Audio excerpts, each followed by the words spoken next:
안녕하세요, 청취자 여러분. 오늘 저희가 좀 살펴볼 자료들은 일본의 좀 심상치 않은 자연환경 변화에 대한 이야기들입니다. 네, 안녕하세요.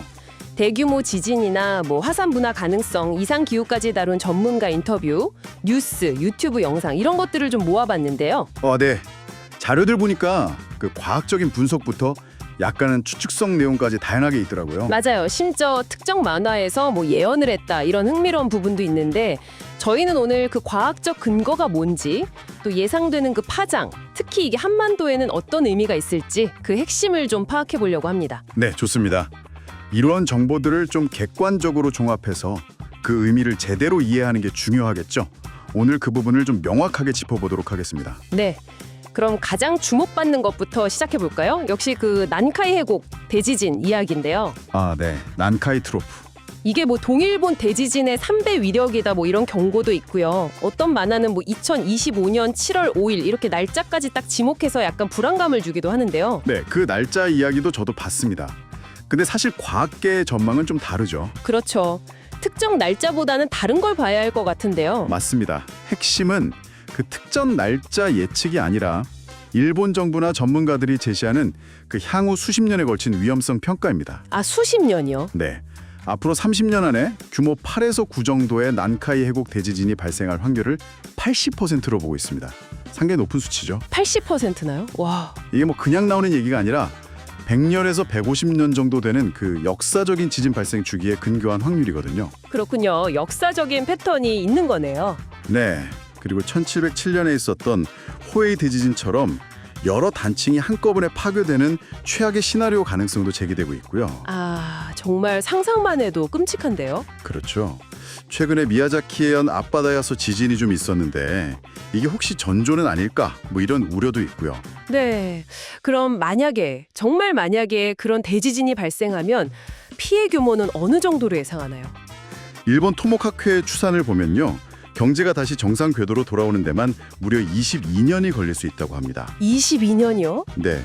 그리고 피해액은 약 1,410조 엔.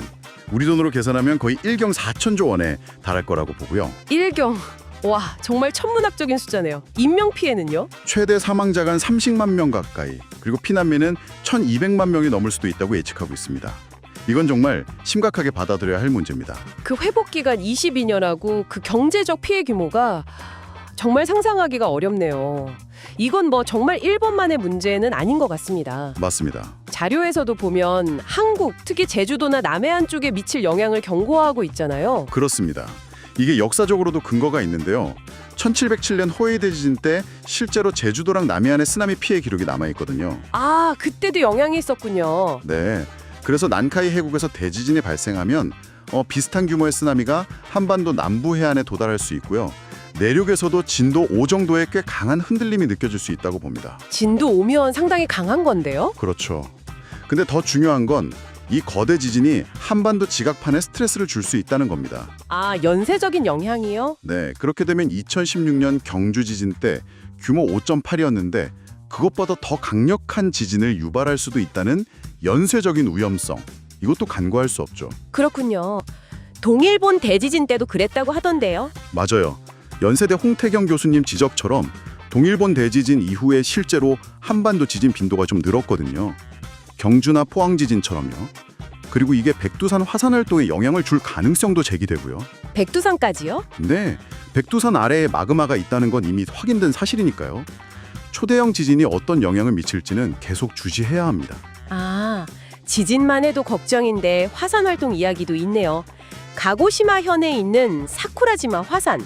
거긴 상황이 어떤가요? 네, 사쿠라지마 화산도 최근 활동이 눈에 띄게 늘었습니다. 올해 분화 횟수가 작년보다 거의 3배 가까이 많아졌고요. 3배나요? 네, 그리고 마그마가 계속 아래에서 쌓이면서 산 자체가 이렇게 부풀어 오르고 있다고 합니다. 산이 부풀어 오른다고요? 네, 그래서 영국이랑 일본 공동 연구팀 분석을 보면 지금 마그마 쌓이는 속도를 고려했을 때 1914년에 큰 분화가 있었거든요. 그때 58명 사망했는데 그거랑 비슷한 규모의 대규모 분화가 향후 25년에서 30년 이내에 일어날 가능성이 크다고 보고 있습니다. 이것도 역시 장기적인 관점이네요. 25년에서 30년. 그렇죠. 근데 이게 또 센다이 원전이랑 거리가 50km도 안 돼요. 불과 49km 거리라서 그것도 좀 우려되는 부분이고요. 원전 근처라니 더 걱정되네요. 네. 거기에다가 자료에서 보신 것처럼 뭐 이례적으로 6월에 폭염이 온다거나 규슈 지역에 기록적인 폭우가 쏟아지는 이런 극한 기상현상들. 이것도 다 일본이 지금 겪고 있는 어떤 환경적인 스트레스를 보여주는 거라고 할 수 있겠습니다. 네. 자, 그럼 오늘 이야기들을 종합해 보면 그 특정 만화의 예언 뭐 이런 걸 떠나서요. 난카이 해곡 대지진이나 사쿠라지마 화산 분화 같은 이런 재해들은 수십 년이라는 긴 시간의 지평에서 봤을 때 과학적인 근거를 가진 상당히 실질적인 위험으로 보입니다. 맞습니다. 여러 지표들, 그러니까 역사적 주기라던가 지질학적 데이터, 최근 관측되는 활동 증가 같은 것들이 모두 장기적인 관점에서는 위험이 커지고 있다는 걸 가리키고 있죠. 그리고 이런 재해가 단순히 일본에만 머무는 게 아니라 우리 한반도에도 영향을 줄 수 있다는 점. 이게 오늘 이야기의 핵심 중 하나겠네요. 그렇죠. 특정 날짜에 대한 어떤 공포감보다는 이런 자연재해가 발생할 확률, 그리고 그게 주변 지역하고 어떻게 연결돼서 영향을 주고받는지 그 상호 연관성을 이해하는 것이 중요합니다. 네. 결국 중요한 건 막연한 공포가 아니라 이런 가능성을 제대로 인지하고 또 장기적인 관점에서 대비하는 자세인 것 같습니다. 맞습니다. 자, 그럼 마지막으로 청취자 여러분께 질문을 하나 던지면서 마무리할까 합니다. 과학계가 경고하는 이런 거대한 재난의 수십 년에 걸친 발생 가능성과 그 파급력을 생각할 때 우리가 단순히 비상가방 하나 챙겨두는 것, 그 이상으로 개인과 사회는 어떻게 대비해야 할까요? 지질학적 위험과 기후변화가 서로 얽혀서 더 증폭될 수도 있는 이런 시대에 어떻게 하면 오랜 시간 동안 지속 가능한 회복력을 만들어갈 수 있을지 한번 깊이 고민해 볼 필요가 있겠습니다.